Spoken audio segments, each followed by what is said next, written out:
main ring here. We have the stationary engines behind here, the stationary engines.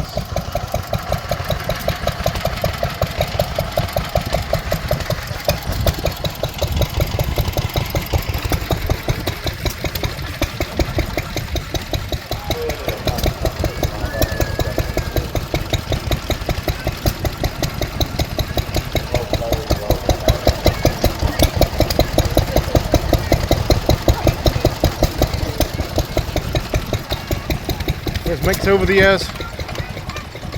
Some pre-war, of course. Bamford, there we are. Restored. Petrol.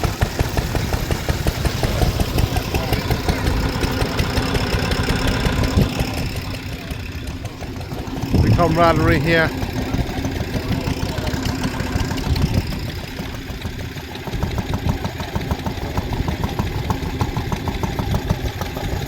Lister.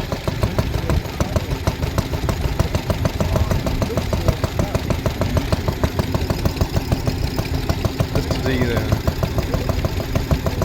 Made in Dursley in Gloucestershire.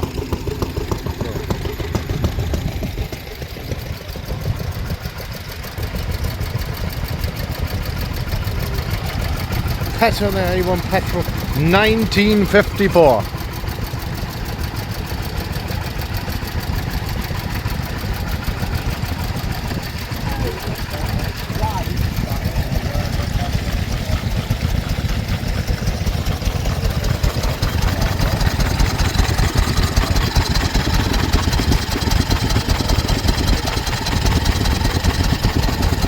(1939), Austin Hornsby here.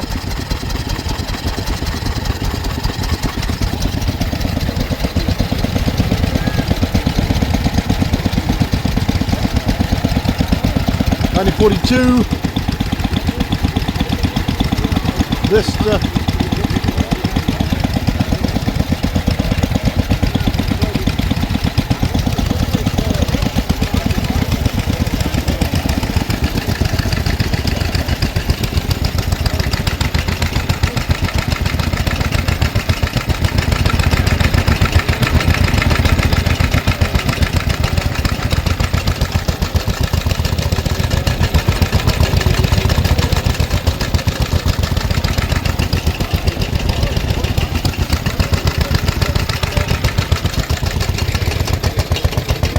And the lights here, 1924.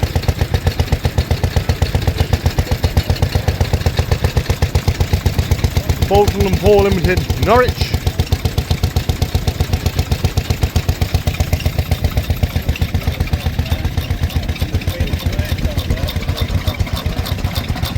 (1917) Lister petrol paraffin.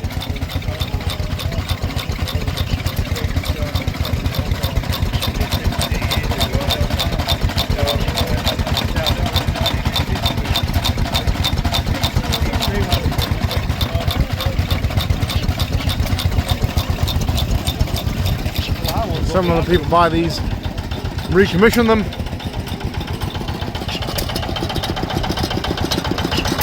(1960) Lister.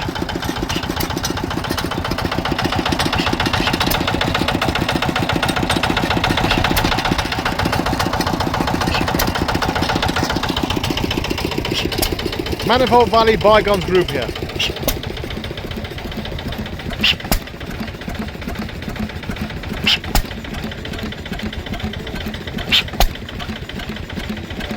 Concludes the lineup of stationary engines here. Oh, this is Hope Showground in Hope Valley, overlooking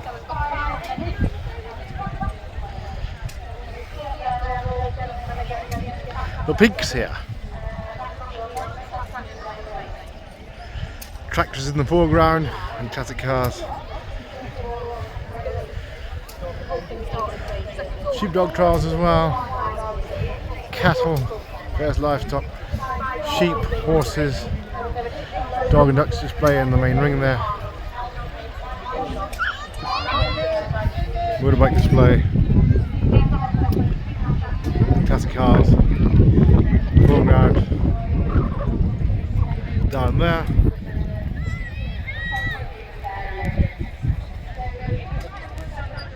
This is Hope Shell. Dogs also welcome. Well, they should be kept under control. Sign up does say it's the owner's responsibility.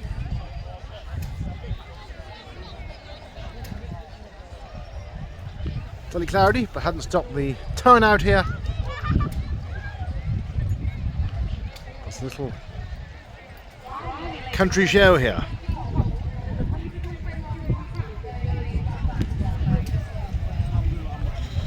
In case you're wondering, that is the cement works there. They're here today as well. Got a major employer in the area.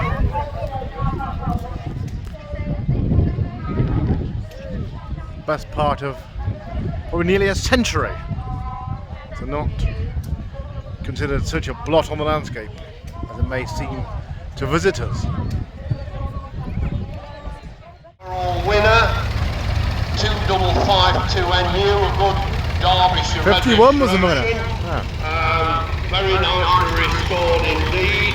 David Brown's here in abundance. David Brown, a lot of things are backwards to other tractors.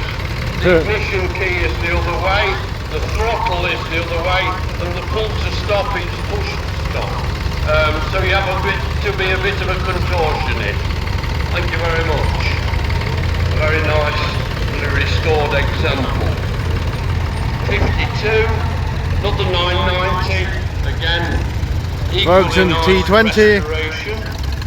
in the grey. You see the DPA pump on the side there, rotary pump, and it was the same pump that was fitted to the 4-cylinder 35. 990 with loader frame, driven by Ken Green, number 53. Caterpillars here. This was a tractor that was bought by Hempsels of Weston between Tuxford and Newark in North Nottinghamshire. They were contractors as well as agricultural merchants and haulage contractors, and this worked for that outfit for a long time. And probably the most interesting thing about this tractor and implement is the potato planter at the back, and there's a cup there which you drop a potato in every compartment. An interim model, but it's K-Reg, which of course is 1972. 58. Caterpillars here. David Brown 1200 on a Nottinghamshire registration plate XPO 355. Oh, 1940s. 1200 is bigger than the 990. It still only had a 4-cylinder engine. Workhorses here. There, to put a 6-cylinder engine, and of course David Brown's built the 50D. Showing the marks of all the work over the years. Hasn't like much restoration, certainly. They're all workhorses in their own right.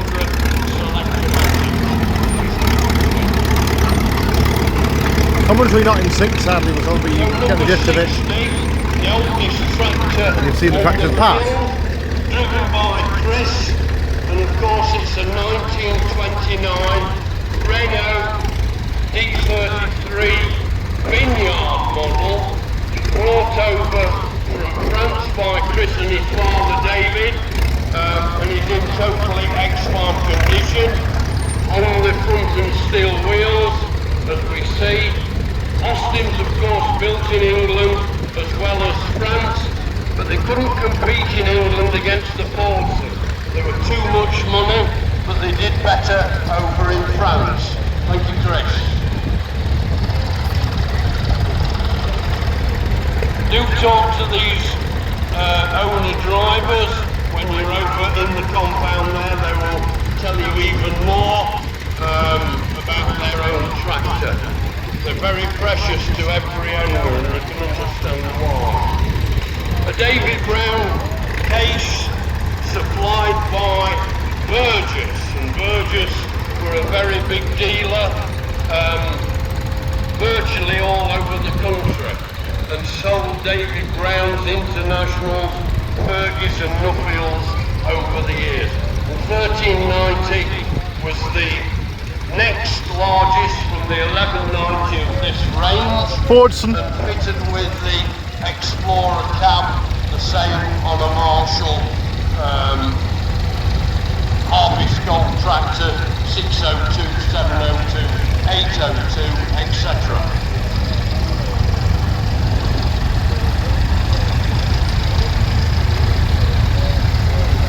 You can always tell a David Brown because of the straight cut gears in the gearbox and the back end. They do whine, and if they get worn, they whine even more. So there we have another 1390 in X-Farm condition. That one restored, that one in X-Farm. 83, 84 on an 8-plate. Another American manufacturer came over into England in 1949.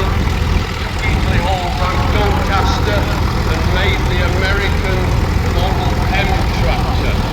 Then they bought in 1956 the old Bradford Jowett Works, Idle Works in Bradford, and built the B250, then the 275, 414, 276, 434, as we see here, on a 1969 Derbyshire G-plate, complete with international motor frame, and continued on making the smaller tractors at Bradford and the larger tractors at Doncaster.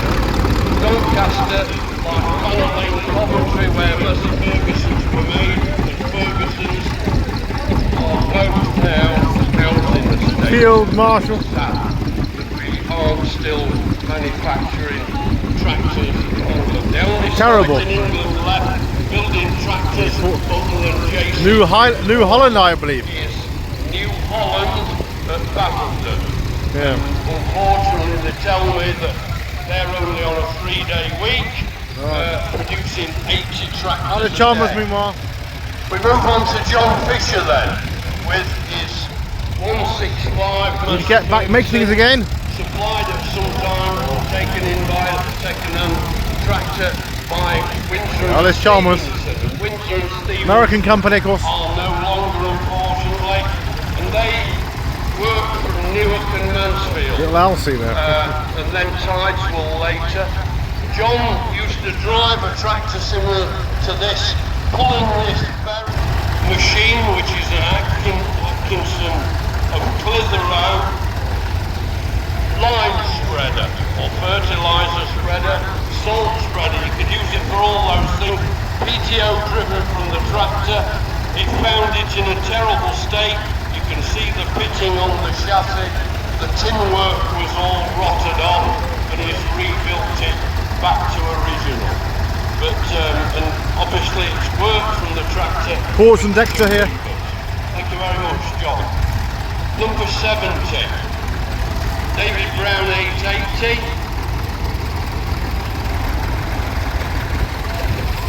Selectomatic 3-cylinder, 8-speed, not 12-speed. You can only see 2 levers. Number 69, Ferguson 20. TEA all petrol. With the close centre front and rear wheel. Talking about the Caterpillars now. The Caterpillar, the Rolls Royce of crawler tractors.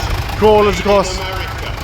This one recently been bought from a sale Over of there. Langer, the other side of Nottingham, where of course John Deere has its parts department and training department. In totally original condition, the tracks were seized, and even some of the pins now are still seized. Start on petrol, run on TBO or kerosene, in this instance 28-second count. It'll run better on kerosene, a lot better.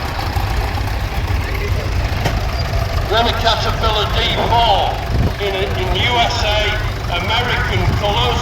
A lot of these were used in the Second World War to build airfields and work on the beaches, etc. I saw this start up this morning. I've never seen one run so long on petrol. Never ever. There we go, it runs very nicely and very cleanly. Start it with the donkey engine, 2-cylinder there. Start that with a rope, warm the manifold up, and with the series of clutch levers on this side, when the manifold is warming up, introduce the diesel when the oil pressure is up, and then she'll start up on 4 cylinders on diesel. So we've seen the unrestored R2, now we see the restored one. You'll notice both of them have got American Eisman magnetos, which somebody described as big as a bread loaf. If you look at the Fordson magneto and compare it with that, it's at least half the size. Full of two-stroke oil. 5 gallons of kerosene now, so you don't need kerosene. Red X, and you'll be fine. Don't 2 put strokes petrol oil. in it. Oh well, that's his advice, don't use petrol in the tractors. There. 81. We mentioned the international Commentator's advice. Bradford, and here's the second model. You know, more passing here. 75 diesel in beautifully restored condition. 49. As long as you've got a good battery and we're patient and 4 good heater plugs, when you press that little knob on the dashboard there and held it. I think mine's probably going to be 98. She's got 2 numbers on it. Very underrated little tractor. People were patient. Came out with the laughing gas, as I call it, or ether, and gave them a sniff. And of course, that's the end of most engines eventually. And Royal Air Force, particularly the Royal Air Force, pulling the aircraft in and out of hangars, fuel barrels, a train of bomb trolleys, you name it, they did it. It would originally be petrol. David, this one has been converted to petrol paraffin, and I think I can safely say it's on kerosene. Yeah, we've got the first man running on kerosene, and it's running very, very sweet. Fordson from 1941 over there. The commentator. It would be a tractor that would be originally on steel wheels front and rear. It's got carry centres on the back there, 24 centres, and Fordson front. So the farmer's aim was to get it off steel wheels. Driven from Disney. The metal wheels Disney. Got onto rubber. Of course, it was in very short supply during the war, so that's why I didn't have rubber wheels. Pneumatic tyres, I mean. Marshalls of Gainsborough, Marshall Sumter Company of Britannia Works Gainsborough made tractors from 1930 to 1957. Fords, the later Fords here. Cylinder Ford. 5, 600. In 1945, they introduced the cab there, of course. Series with the Series 1 until 1947. The Series 2 in front of me, 47 to 49. The Series 3 from 49 to 51, 52. And the Series 3A from 52 to 57. Thank you, Jim. Marshall's quite interesting to start, apparently. Out of their start, so ask an owner, he says. Number 88, an Alice Chalmers ED40. Commentary not in sync with the passing tractors here. They're farther down around. From Alice Chalmers in England, over at the Essendine Works near Stamford, to make a wheel tractor. Fitted with the 23C Ricardo 4-cylinder diesel engine, the same as in the 35. But in this tractor, they put 4 heater plugs. Case. So it would start in this tractor, whereas it wouldn't in the 35. Fords hadn't got their own engine. A live drive Dexter, later model with the headlights inside, as we see there. Earlier ones, they were on the outside of the bonnet. And of course, in December 51 at the Smithfield show, the new Fordson Major was introduced. And again, another tractor that was over-engineered, as you can see from the lineup. There are a lot of them still working. And of course they made it in petrol TVO or paraffin form and diesel. But the diesel was probably the best because as long as you got a good battery, press the starter, they would start. 1251 BT, East Yorkshire registration, and complete with live drive, the Power Major that superseded the ordinary Major in 1958. And went on till 1960 to the Super Major, as we see here, 1960 until June 63, and that one with the registration FBE, which is a good Lincolnshire number. Sorry, EBE. 97, a bit of an unusual machine here in the UK, is a Ford 5000 diesel. Well, of course, to us, it was a new performance Super Major, but they badged them over in America as Ford 5000 diesel to get you ready for the new model. Introduced in June 63 until September 64, and the idea was changing the colour from orange to grey to get you used to the new model coming out in December 64. And here we have one of those models.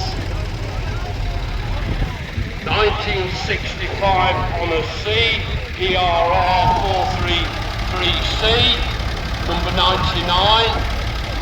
Ford 4000, which was the next to the largest tractor, but fitted with the 3-cylinder diesel of Ford's own manufacture. Three-force Ford John Deere is the fluted bonnet like a Spitfire aircraft, and the very strange shape of the silencer. There's models here. Number 100, he was a winner at Ashover Show, and very deservedly too. Is the biggest model of that range. The 5000 Super Major. Commentating on the Fords down there. In the 5000 only. Supposedly a step forward from the new Super Major. A bit further back here. The very early ones did give trouble. They were rushed out, weren't really perfected. But later on, of course, they got it together and became a very good, usable tractor indeed. Thank you very much. Massive 440 here. A 5.6 Ford, which is basically 1,000 improved, bigger horsepower, and fitted with the Ford safety bubble of tractors and lorries, and Fiat owns them. That's one of the last Ford badged 8340s produced at Basildon, and of course they became New Holland from there on. Another glut of David Brown's, Case David Brown, the 1194, Nuffield, which of course superseded the 1190. 106, another tractor supplied by Burgess, and again Leyland, of course, case, massive name, built conglomerate over the years. At the old David Brown works, and for whatever reason on a Q plate. Marshall livery there. The case there supplied by Allcote, which had a depot at Newark in Nottinghamshire, 1394, 83, 84 on an 8-plate, 108, Case Better. David Brown, and as you can see, still Import, of course. white, and You might be checking the backing. brown, but with flambeau Chipshire now, I think it's called. case wheels and radiator guard. Keep it going. Come on. Another T20. Case International. Case took over International in 1985. So they got the Meltham plant, the Bradford plant and the Doncaster plant in England. And that's a commemorative edition. David Brown tractors 1936 to 1988. There we are, David Brown. 87 tractor. Commemorative badges, all about. Dog looking on. Hydra shift was put on all models of later David Brown. Massive works on 295. And the Internationals as an alternative to the standard gearbox. This one, the 1694, the biggest of that range, fitted with a 6-cylinder. Hemorrhage, mid-90s, County, Super 6 here. URM 475H, which is a Cumbrian registration. A little John Deere 1020, very nice, usable tractor. And of course John Deere came over into England between the two wars, then under the lease lend scheme in the Second World War, and then in 1965 they had a big push again into England with the 710 model, and said they would be the #1 tractor seller in England. All the British manufacturers of course laughed. And what happened? 2001, John Deere, the #1 tractor seller in England. And a lot of those British manufacturers were no longer. 2650, complete with Stockman cab, OPU cab, as opposed The Americans will never look back. Selling to us. Case International here. Nice environment, as was the 4040 in two-wheel drive form. We must mention Nuffield. Nuffield, of course, Lord Nuffield, it was named after Morris Motors, introduced in 1948, and of course made a range, and in the early 50s made their own BMC 3.4 diesel, and there we have a version of that. Come on, keep going.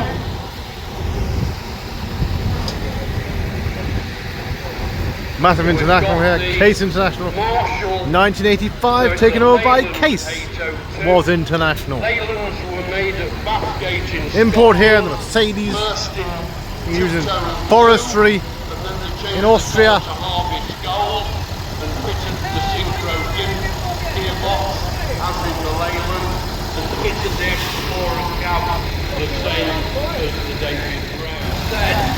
They'll never take off, even though they're cheaper.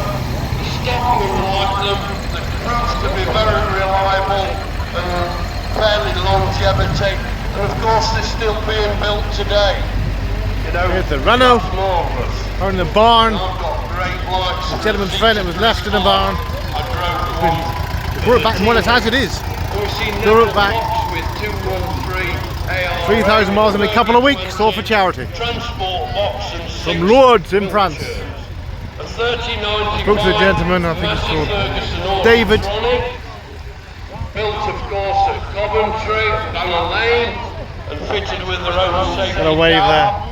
A County Super 6, Ford skid unit, supplied to county cars, a fleet in Hampshire, and the four-wheel drive axle and the drive from the gearbox put on at county commercial cars. They also converted lorries and vans into four-wheel drive. Again, I'm afraid roadless All County no longer in existence.